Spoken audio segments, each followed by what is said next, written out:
Hey everybody, Poor Man here. Happy Independence Day. It's been a unique year thus far, but at the end of the day, we're all doing what we can. And some of the things that we can do and probably are doing is we're conserving and we're also making do with what we have. So today, what we're gonna do is, oh wait, before I forget, be sure to reach down and hit that subscribe button so you don't miss any of Poor Man's upcoming adventures. I've got some really cool stuff coming up for you in the upcoming weeks, so make sure you stick around, subscribe, even hit the notification bell so you don't miss it. A lot of good stuff coming up. If you like this, you'll really like what else we've got because there's other real bartenders out there making really good stuff, and I want to bring it to you. But for now, it's Independence Day, and it's been quite the year. And for a lot of us, we've learned a lot of things, and one of the things that we've learned is about conservation and also about doing with what we have. For Independence Day, for the 4th of July, one of the most popular summertime drinks is sangria. And you know what's so great about sangria? You can pretty much make it with whatever you have.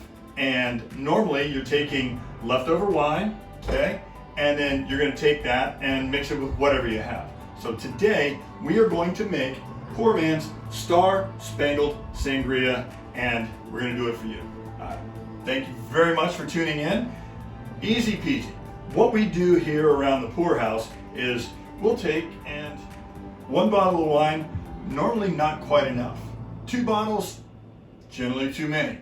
So what we do is we take whatever's left over and we just save it, stick it in a container, and then we just put it in the refrigerator and save it for sangria time. Now, for you guys, today I have taken the liberty of bringing out the whole shebang, okay? So we've got raspberries, we got blackberries, we have apples, we have blueberries, and we have strawberries, and I've already got them cut up in here just to save us a little bit of time so you can move on with your day.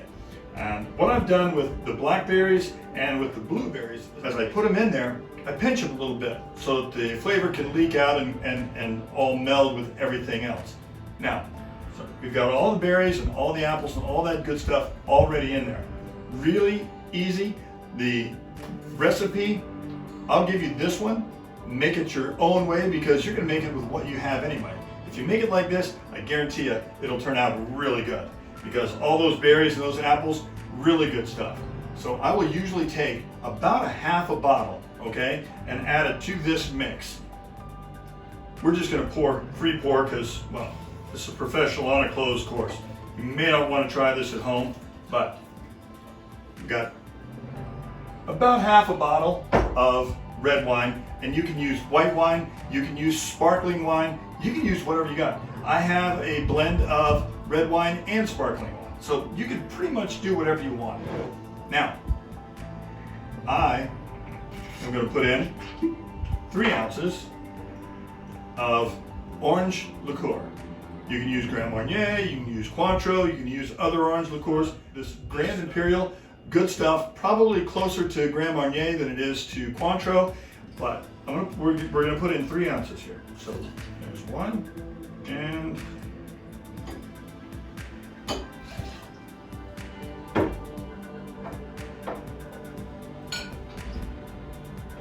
2 ounces of rum. And you can use a dark rum, a brown rum, or you can use a white rum. I would try to stay away from a spiced rum just because it's going to alter the flavor, but season to taste, and also use whatever you have, okay? So there you go.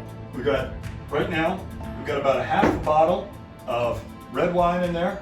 We have 3 glugs of orange liqueur. We got 2 glugs of wine.